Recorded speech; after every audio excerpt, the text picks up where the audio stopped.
Greetings, folks. This is Victor Haskins. Welcome to another episode of Let's Investigate. In this episode, we will finally deal with long tones. So, my brass playing friends, please have your horns ready.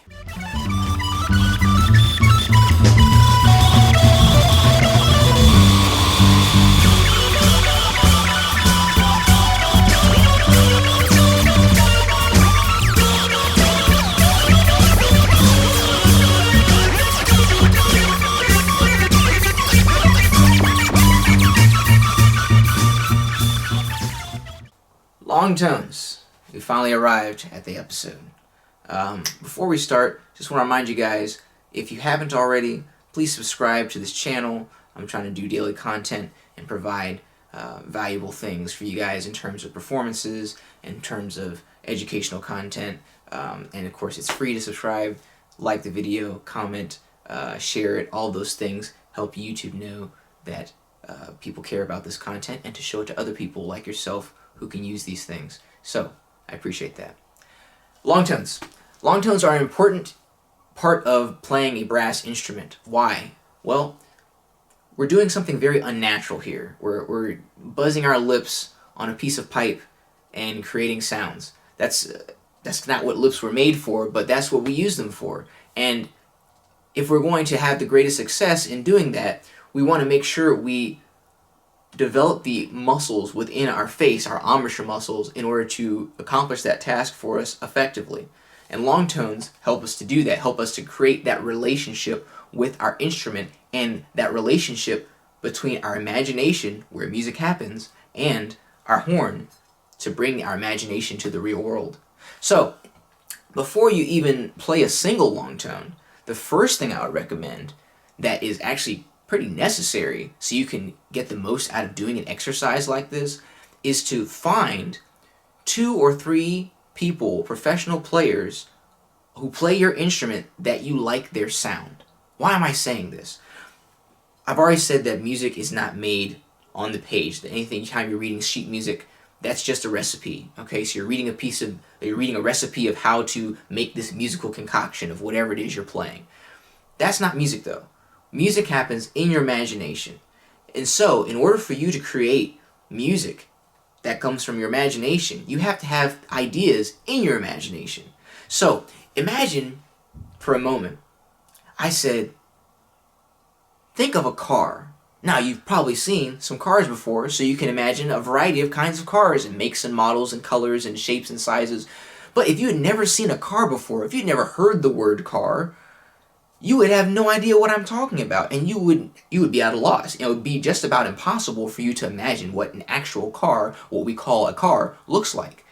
Same goes for playing a brass instrument. If you've never heard what a trumpet can sound like, what a trombone can sound like, what a tuba, whatever instrument you're playing can sound like, and a variety of examples of that, great examples, there's no way you're going to be able to create a sound that you like on the instrument, because the thing is, this cornet is going to be a cornet no matter what. That's just what it is. And so in order for me to get the most out of this thing, I have to understand some other people's sounds who have figured out their own sound on my instrument. And by doing that, I can now say, oh, I like the way they play in the middle register, or I like their high notes, or I like the way they play in the low register, or I like the resonance of their sound, or whoever it is. And you don't have to have one player. I would recommend you find a variety of players. And like I said, just pick 2 or 3 initially of some players that you can go and hear their sound, and you're just like, oh, I'm drawn to that sound. That's a very pretty sound. If that sticks with you, whoever you're listening to, listen to it enough so you can remember what that sound is in your head. And once you can remember that sound, now you can come over to your horn and you can say, all right, let me try and take the best parts of their sound, of this other person I listen to, of this other person I listen to, and let me combine all the best parts of their sounds. And that's you. That's what you're going to sound like.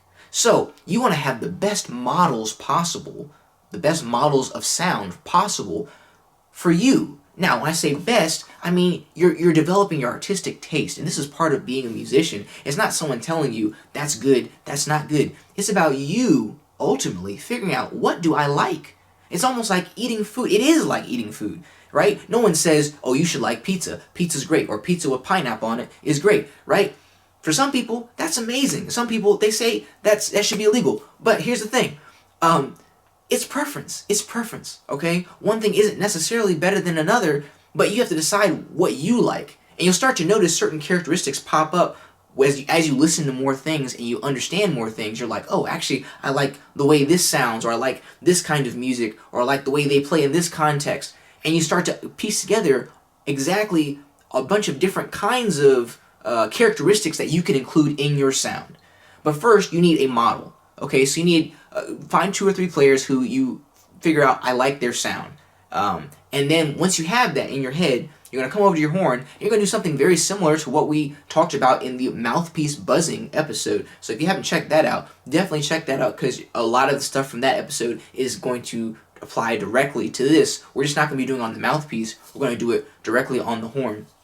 So after you have some sound models, you're going to get your tuner or metronome, whatever has a drone function. My metronome here has a drone function. Do not use an actual visual tuner. Why? Because once again, music is not made with your eyes. It's made with your ears and your imagination. So you want to eliminate all external stimuli and things that might distract you. If you're using your eyes to look at a needle on a tuner to tell if you're in tune, you're not developing musical skills. That's not a useful skill at all, because you're probably not playing on it with a tuner on your stand when you play your concert, and if you are, it's not helping you because it's picking up the whole orchestra, a whole band. So you got to use your ears, because that's the only way to really be in tune with other people. It's almost like, imagine trying to listen to a conversation that you're having with someone, and you actually didn't use your ears, you just like looked at them.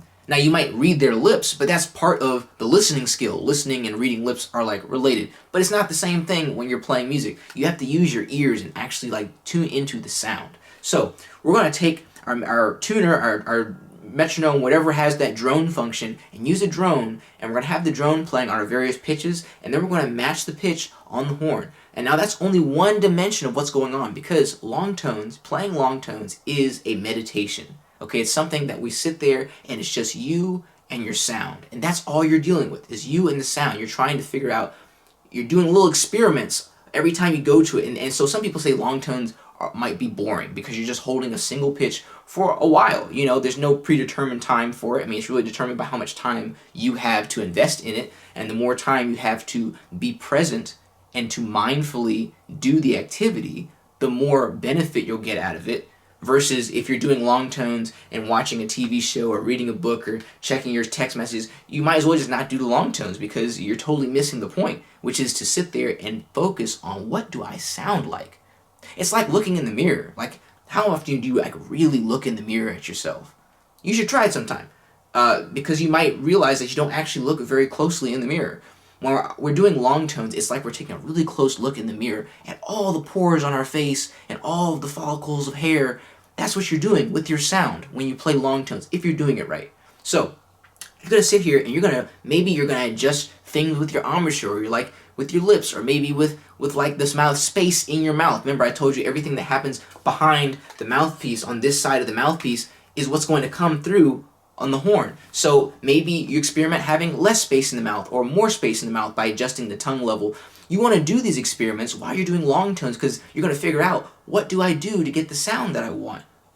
What do I do to get the sound that I want? And that way, when you finally reach that sound, and then you continue to do the long tones with whatever setup that you're using to get that sound, that's going to help automate that sound for your imagination and your embouchure, so that way that relationship happens between this, your imagination, and the horn. So every time you pick up the horn to play, you're going to be able to dial in quicker and quicker to that sound that you want to achieve. So you've always got to be focused on, what do I sound like? Because sound is everything. What you sound like is everything in music. That's so much more important than technical ability, because if you don't sound good, I don't care how many notes you can play. If it sounds like you're playing out of your left nostril, no one wants to hear it. Okay? So really focus on your sound. I can't stress that enough. And I've said sound at least 50 times in this episode, but it's important. Your sound is everything. So, without further ado, we're going to now use our drone device, and I'm going to do it here, and you guys can do this with me. I'm just going to show you how I approach long tones, and I'm going to breathe when I need to, of course, and, one dimension is matching the pitch, No, we don't want no wobbles. Okay, no wobbles. We want the pitch to be in tune. It's almost like you should disappear into the drone disappears into your sound. That's what it means when you're in tune. You shouldn't be able to hear you and the drone going wah wah wah wah wah wah. If you're doing that, then you're obviously not in tune with the pitch. So make sure you are using your ears and keeping that steady. Okay, that's part of the exercise. And if you haven't done this very much, this is your first time doing it, it may be very difficult to do it. And here's the thing, that's fine. It's a progressive thing that you do every day, just like brushing your teeth. You do it every day. And if you keep doing it every day, your teeth remain healthy. You do long tones every day, your tone gets healthier and healthier, right? So, put the drone on. I'm just going to focus on my sound. I'm going to close my eyes. Concert F, G for trumpet players. So here we go. Take a deep, relaxed breath. You want to be relaxed while you're doing it. You don't want to be tense doing long tones. You don't want to be tense doing anything playing music. Relaxed and try to create the sound that's in your head. For me, I'm trying to create a very warm, relaxed sound. Here we go.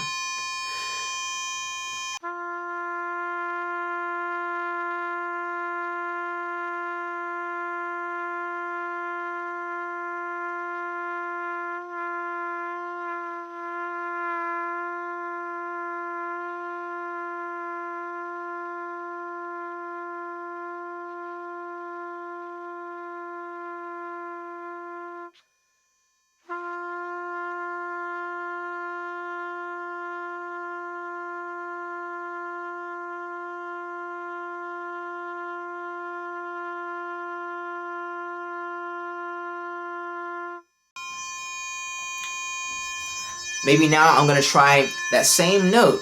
You've heard I was kind of messing around with the tone a little bit, trying to find where's that sweet spot. Now I'm going to play with the dynamics. I'm kind of playing at like a medium, soft-ish dynamic right now. And so now that I've kind of found my sound in that kind of delicate dynamic, now I want to try to find it and play louder, much louder, and much softer, and see if I can maintain that same integrity, that same core of the sound at those different volumes. And that's, once again, going to be another challenge that you have to deal with, which is figuring out how to get your chops to maintain that same core of the sound while dealing with the physics of the instrument, because the tone quality will change as you get louder, as you get softer. But the air support shouldn't change. And we talked about air support in the breathing episode. Check that out if you don't know about it. Air support shouldn't change if you're playing louder or softer. And the pitch should not be variable. You should still maintain the pitch. That's why we have this drone on. And as long as we're doing that, we're now thinking about the tone, we're thinking about the pitch, we're thinking about the consistency of the sound, and that's the whole point of long tones, is dealing with these fundamentals of brass playing. Here it is again. Now I'm going to start varying the dynamics. Concert F still.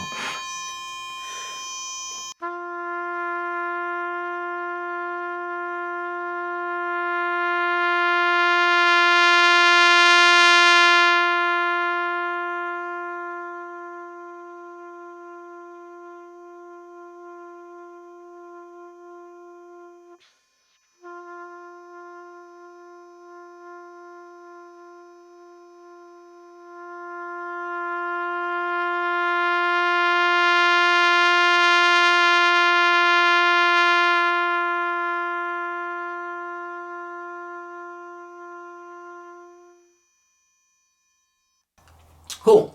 So that felt pretty good, going between soft dynamics, loud dynamics, crescendo. Notice I'm not using a metronome to do this. We're not thinking about time right now. There is a way to do long tones as an exercise with the metronome, and that's something, if the series continues long enough, I'm going to eventually show you that. But most of the time doing long tones, don't have a metronome clicking. You don't want to be thinking about time or anything like that. You just want to be thinking about the sound. What is the sound I'm creating? Am I matching the pitch and holding that steady? Am I being consistent across dynamic ranges? Okay.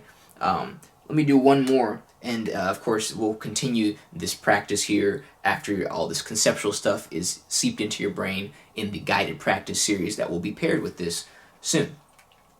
So here is a half step below that, concert E, or F sharp for my B flat players.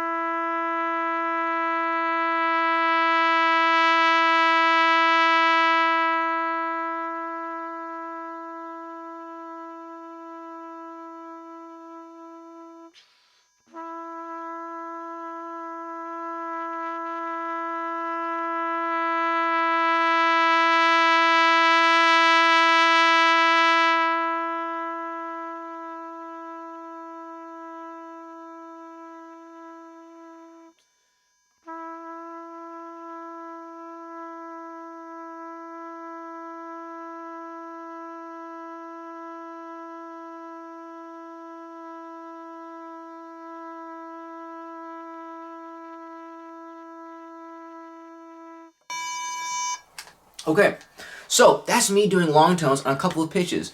And for me, long tones is something you can do at a variety of junctures in your day or in your practice session. You might do it as a warm-up before you begin practicing. I definitely would suggest doing that as a part of a warm-up series that you might do, a warm-up routine that you do before you begin practicing, and there will definitely be an episode on that coming soon.